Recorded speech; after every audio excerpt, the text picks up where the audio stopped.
Latvia, 1845. Inside a girls' boarding school, a French teacher stands facing the blackboard.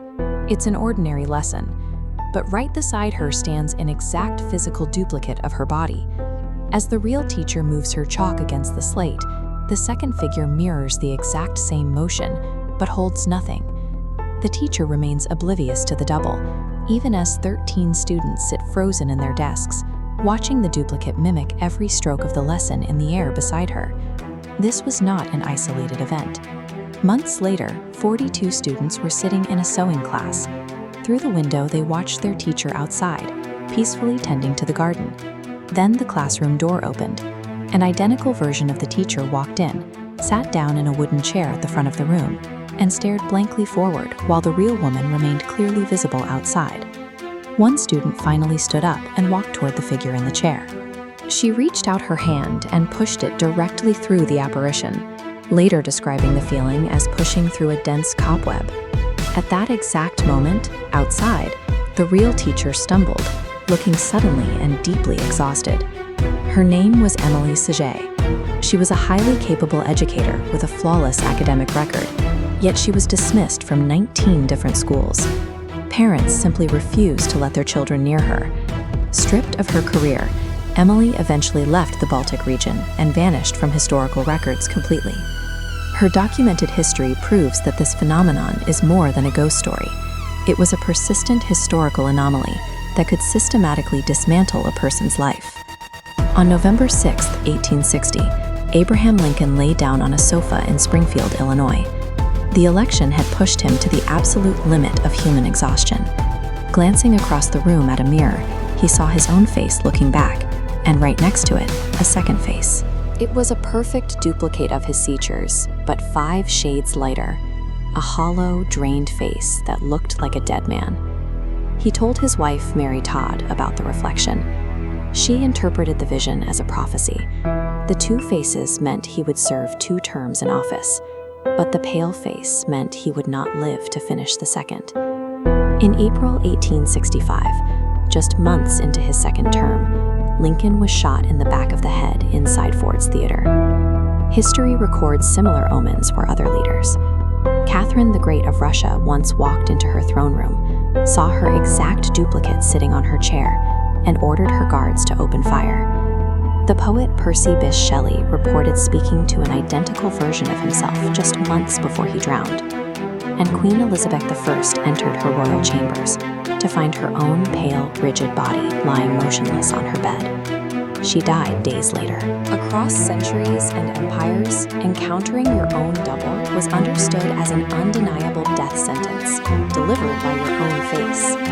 Modern neuroscientists have brought these cases into the lab, uncovering a biological mechanism more unsettling than the ghost stories. This medical diagram highlights the structures of the brain responsible for mapping the body. Processing your physical location in the world is an incredibly complex task, requiring multiple lobes to communicate seamlessly. Deep within those structures is a small area called the temporal-parietal junction.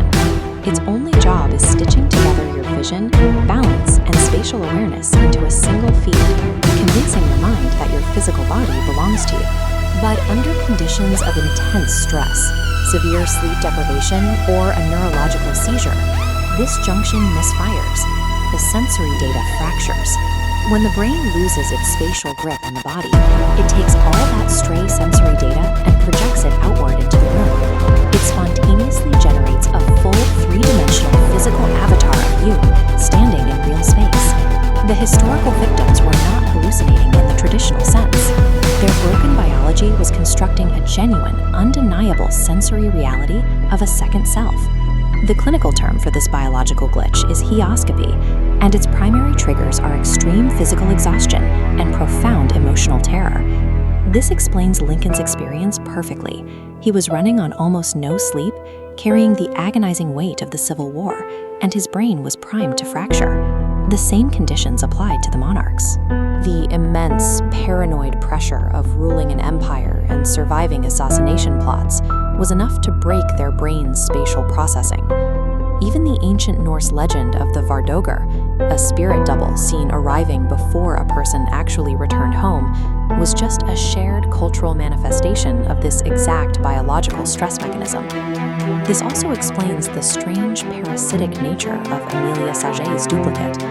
Witnesses noted that her physical apparition appeared most solid exactly when she was the most drained and fatigued. The legendary death omen acts as a biological alarm bell ringing inside a collapsing mind. Understanding the biology makes the experience no less terrifying. Our entire grip on physical reality is highly fragile and incredibly easy to fabricate. In 2010, psychologist Giovanni Caputo designed a mirror experiment to test exactly how the human brain processes self-identity in a low-information environment. You can test this mechanism yourself tonight. Sit in a dimly lit room, stare directly into a mirror, and do not look away for 10 continuous minutes. As the sensory context of the room fades in the dark, your brain's facial pattern recognition system begins to drift. Deprived of clear visual data, the brain begins to panic, filling in the visual gaps with whatever it can find. Within minutes, volunteers reported watching their own reflection physically morph into someone else, an unrecognizable stranger, a monster, or the face of a deceased relative. Your brain seamlessly fabricates this experience, filling in sensory gaps to maintain the illusion of a stable physical world. So the history and the science agree. The terrifying doppelganger is just a mechanical glitch in the temporoparietal junction under extreme stress. But accepting that biological truth introduces an entirely new paradox about the power of the human mind to deceive its host.